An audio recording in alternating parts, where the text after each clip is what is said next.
तो knowledge is power. जो लोकर ज्ञान अच्छी से जो जीव सीटी ही पूजा पाइब।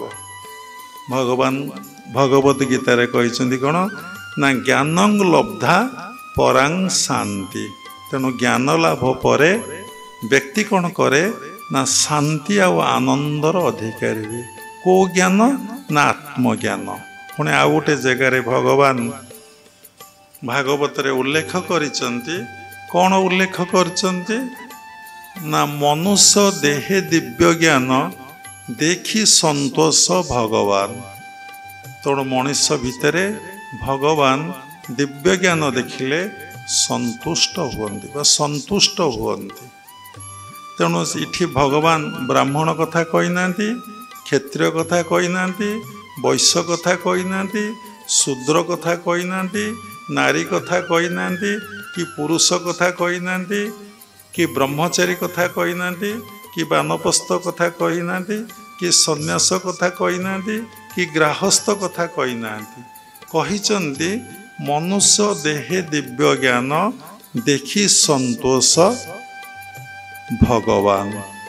तेणु ज्ञान आसिले भगवान आपण को देखिले संतुष्ट होती। को ज्ञान ना आत्मज्ञान।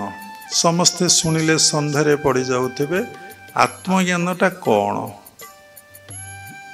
आम शुणिले किंतु बुझी पारुने कहीं ना ये शिक्षा कौन सी स्कूल कॉलेज रे दिया जाऊ नहीं। ये परिवेश कौन सी जगार नहीं।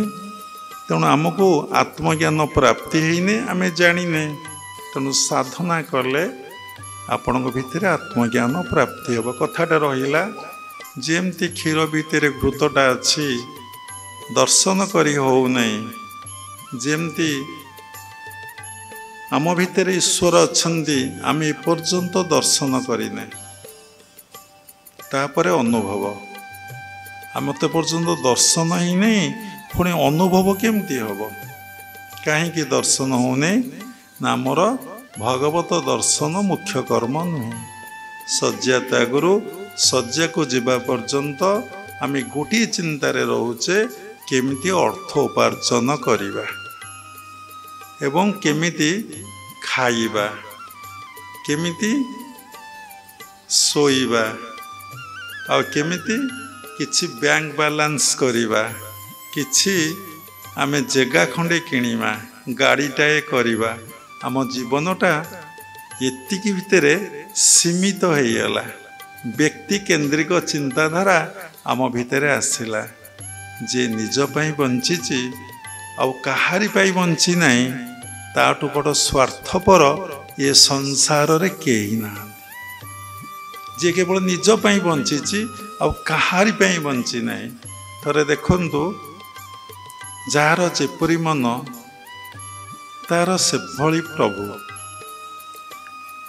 तेणु आपण सबु बळे रोषेई कला बेले बा पाक कला बेले सबु बळे गोटे सुचिंतन करिवे मु जहा रोषेई करूची सबु प्रभुंक पई करूची। साइंटिफिक देखिए सबु ही प्रभुंक पई हुए। केमिति गोटे मरला लोक आपण पाक करथबा खाद्य को केबे खाई परिबो? केबे खाई परिबो नै।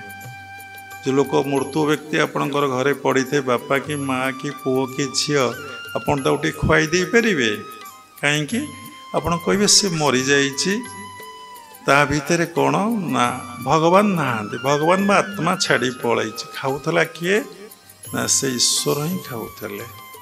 भगवत गीतार उल्लेख अच्छी 15 अध्याय अहं वैश्वानर भृता प्राणीनां देहमाश्रित प्राणपान समाजुक्त पचामनं चतुर्विधम।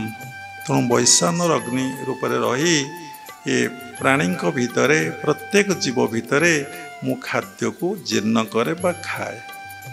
रोषेई करुची किए? प्रत्येक कर्म को जब एमती एनालिसिस करिवे समीक्षा करिवे रोषेई करुची किए? मु रोषेई करुची। बारंबार सत्संग रे कुहाई दीटा मु गोटे कंचा मु गोटे पाचिला मु।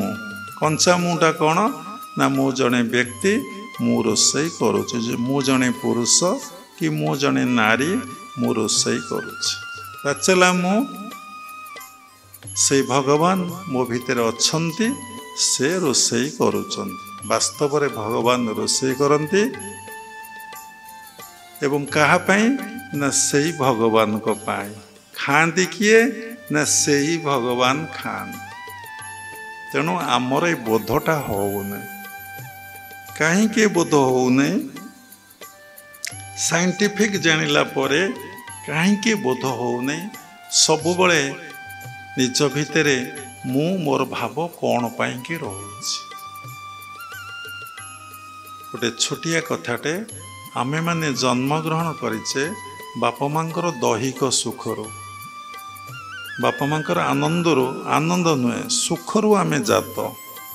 ତେଣୁ ସେ ଯେଉଁ ଥଟ୍ସ ନେଇକି ମିଳନ ହେଇଛନ୍ତି, ସେଇ ଥଟ୍ସରୁ ଆମର ଜନ୍ମ।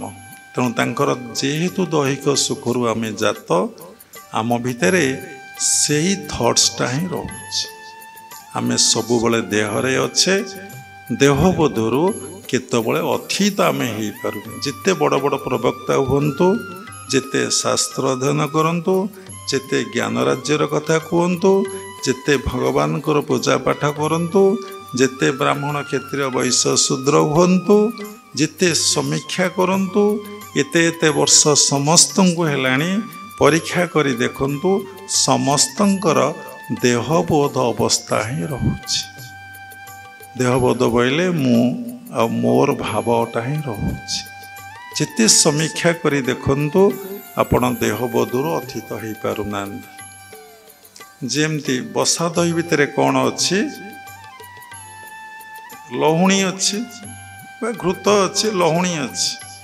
ଯେତେବେଳେ ଆପଣ ବସା ଦହିକି ମନ୍ଥନ କରୁଛନ୍ତି, ଦେଖିବେ ବୁଦୁ ବୁଦୁ ହେଇ ଲହୁଣୀ ଗୁଡ଼ିକ ଉପରକୁ ଉଠି ଆସେ। ପିଲାଦିନେ ଆମେ ଦେଖିଛୁ ମା ଆମର କ'ଣ କରନ୍ତି? ନା ଦଧି ମନ୍ଥନ କରନ୍ତି। ଆମେ ପାଖରେ ବସି ଦେଖୁ, ବହୁତ ଗୋଟେ ସୁନ୍ଦର ସାଉଣ୍ଡ ହୁଏ, ଚର ଚର ଚର ଚର ହେଉଥିବ। ଭାରି ବଢ଼ିଆ ଜିନିଷଟେ, ଏଥିରେ ବହୁତ ଶିଖିବାର ଅଛି। ଦେଖନ୍ତୁ, ଆପଣ ମୂଳାଧାରରୁ ସହସ୍ରା, ସହସ୍ରରୁ ମୂଳାଧାର ଆପଣ କ୍ରିୟା କରୁଛନ୍ତି। ମୂଳାଧାରରୁ ସହସ୍ରା ବା ସହସ୍ରରୁ ମୂଳାଧାର ବା ମୂଳାଧାରରୁ ଆଜ୍ଞା, ଆଜ୍ଞାରୁ ମୂଳାଧାର, ଏମିତି ଏମିତି ଆପଣ କରୁଛନ୍ତି। ତା ଦ୍ୱାରା କ'ଣ ହେଉଛି? ଯେତେବେଳେ ଦଧି ମନ୍ଥନ ହେଉଛି ଗୋଟେ ଚକ୍ର ଦ୍ୱାରା, ଦଧି ଖୁଆ ଦ୍ୱାରା, ସେତେବେଳେ କ'ଣ ହେଉଛି? ନା ଲହୁଣୀ ସବୁ ଉପରକୁ ଉଠି ଆସୁଛି। ଲହୁଣୀ ବୋଇଲେ ବସା ଦହିର ସାର ଅଂଶଟା ବା କ୍ରିମଟା, ସେଇଟା ଉପରକୁ ଉଠି ଆସୁଛି।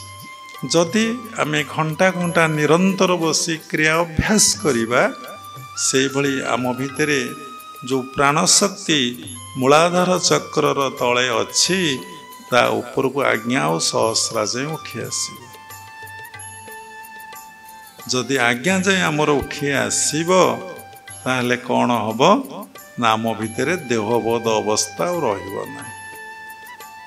ଯେପର୍ଯ୍ୟନ୍ତ ଆପଣ ଶ୍ରଦ୍ଧାର ସହିତ, ଭାବର ସହିତ, ଭକ୍ତିର ସହିତ, ନିଷ୍ଠାର ସହିତ, ବିଶ୍ୱାସର ସହିତ କ୍ରିୟା ଅଭ୍ୟାସ କରିନାହାନ୍ତି, ଆପଣଙ୍କର ଦେହବୋଧ ଅବସ୍ଥା ଯିବ ନାହିଁ। ଶ୍ରଦ୍ଧାର ସହିତ, ଭାବର ସହିତ ବ୍ୟାଖ୍ୟା କରିବାକୁ ପଡ଼ିବ, ଭକ୍ତିର ସହିତ, ପ୍ରେମର ସହିତ। ଗୁରୁଦେବ ସବୁବେଳେ କହୁଥିଲେ, ପ୍ରାକ୍ଟିସ୍ ୱିଥ୍ ଲଭ୍। ଆମେ ଗୋଟେ କାମ କରୁଛେ, ଯଦି କାମରେ ଆମର ଆନ୍ତରିକତା ନାହିଁ, ଶ୍ରଦ୍ଧା ନାହିଁ, ଭଲ ପାଇବା ନାହିଁ, ସେ କାମଟା କେତେବେଳେ ଭଲ ହୁଏ ନାହିଁ। ଯେଉଁ କାମରେ ଆନ୍ତରିକତା ଅଛି, ଶ୍ରଦ୍ଧା ଅଛି, ଭଲ ପାଇବାଟା ଅଛି, ସେ କାମଟା ବହୁତ ସରସ ସୁନ୍ଦର ହୁଏ। ତେଣୁ ସେମିତି ସାଧନା ଜଗତଟା ଅତି ସୂକ୍ଷ୍ମ ଆଦି ସୂକ୍ଷ୍ମ। ସେଥିରେ ସ୍ଥୂଳ ବୁଦ୍ଧି ପ୍ରୟୋଗ କଲେ କେତେବେଳେ ହେବ ନାହିଁ। ସେଥିରେ ସୂକ୍ଷ୍ମ ବୁଦ୍ଧି ପ୍ରୟୋଗ କରିବାକୁ ପଡ଼ିବ। କେମିତି? ଆମେ କ୍ରିୟା ଅଭ୍ୟାସ କରିବା। ସେଥିପାଇଁ ଗୁରୁଙ୍କ ସାନ୍ନିଧ୍ୟ ବାରମ୍ବାର ଲାଭ କରିବାକୁ ପଡ଼ିବ, ଗୁରୁଙ୍କ ପାଖରେ ବସିବାକୁ ପଡ଼ିବ ଏବଂ ଗୁରୁଙ୍କ ପାଖରୁ ଶିଖିବାକୁ ପଡ଼ିବ।